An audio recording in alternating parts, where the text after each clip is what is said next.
महायुतीतील बंडखोरी शमवण्यासाठी हालचालींना वेग आलेला आहे। भाजप प्रदेशाध्यक्ष रवींद्र चव्हाण आणि राष्ट्रवादी काँग्रेसचे प्रदेशाध्यक्ष सुनील तटकरे यांच्यामध्ये अर्धा तास बैठक झालेली आहे। लवकरात लवकर बंडखोरी मोडीत काढून निवडणूक सुरळीत पार पाडण्याबाबत दोन्ही नेत्यांमध्ये चर्चा झाली।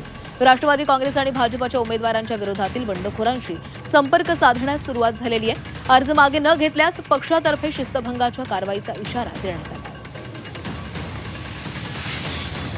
राज्यभरामध्ये 17 जागांच्या वरती महायुती या निवडणुकीला सामोरं जात आहे। त्याच्यामुळे वेगवेगळ्या मतदारसंघामध्ये ज्या ज्या ठिकाणी महायुतीतल्या इतर पक्षांनी अधिकृत उमेदवारांच्या संदर्भामध्ये कुठे अर्ज भरले असतील तर त्या संदर्भातली एक चर्चा त्या निमित्ताने त्या ठिकाणी होती।